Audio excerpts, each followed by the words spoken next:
Hey friends, let's make this cute St. Patty's Day applique shirt.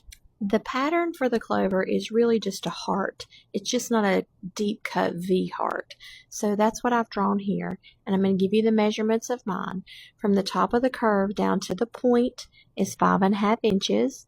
From the V down to the bottom is 4.5 inches. And mine is about 2.5 inches across. And so whenever you're doing the clover, you can make 3 or 4 of these. And so that's what I've done here just for you to visually see how it's going to look.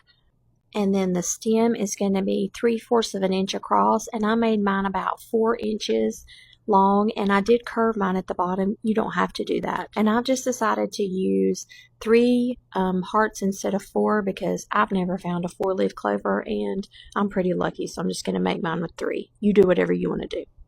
So I'm just going to use cotton for my project. I'm going to pick out 3 different colors for my clover for each one of the little hearts, and then a color for the stem. And then I'm going to use some flannel for the back piece. You can use cotton batting and to make it more 3D to pop off of your project, but I'm just going to use the flannel and a piece of cotton. If you use the batting, you'll just sandwich it in between 2 pieces of cotton like I've done here. And again, I'm just using the cotton and 1 piece of flannel. That's all that I'm using. So what I've done is I've cut some squares that are big enough to fit my pattern pieces. And I've cut a piece of flannel for each one and a piece of cotton for each piece. And then I'm just going to put the piece of cotton with the piece of flannel, and I'm going to lay my pattern down on the flannel side just because I can see it better. I'm going to take my heat erase pen, and I'm just going to trace around the pattern. And I'm going to do that for all 3 of my hearts and my stem. And you'll see here I've got 3 hearts and 1 stem piece that I've drawn on. Now I'm also going to take my heat erase marker, and I'm going to draw on the inside of each one of my pieces about 1/8 to 1/4 of an inch. This is just going to be the sew line that we can use at the sewing machine visually just to see it, where we sew our line. And I'm going to do that for all of the pieces. So we're at the sewing machine, and you can see I've lined my needle up with the inside line that we drew originally, and I'm just going to sew around the stem and all 3 of the hearts as well. You're going to do that for all of the pieces. Then you're going to cut out all of the pieces using the outside line as a guide. You're going to do this for all 3 of the hearts and the stem. Now you're going to use a pair of scissors, really sharp scissors. I'm going to use some nippers, and you're just going to make some cuts in the edge of the fabric about 1/8 to 1/4 of an inch around all of the pieces. You can see I'm doing this here with the stem, and now I'm doing it with the heart.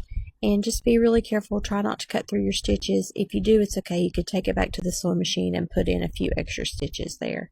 Now I've got my t-shirt here, and I always iron a crease down the middle, and I always try to come down at least 3 to 4 fingers from the collar. And now I'm just going to lay my pieces out. And it's really important here that you overlap your hearts over top of each other, because when you wash and dry this, it will shrink up, and you don't want the shirt showing in between there. So you want to overlap them there. And I'm just going to take some temporary adhesive spray and just lightly spray it onto my pieces and just adhere them down to the shirt. And then I'm also going to take some pins, and I'm also going to pin everything down really good to the top layer of the shirt. And when we take this to the sewing machine, we're going to sew around the original line that we sewed around the applique with.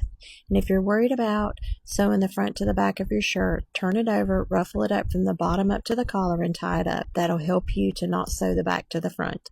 And then here I am at the sewing machine, and I'm just starting with the stem.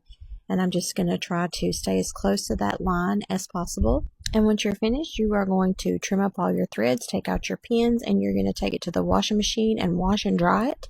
And that's what causes it to rag up. I hope you guys enjoyed this video, and I'll see you the next time. Bye!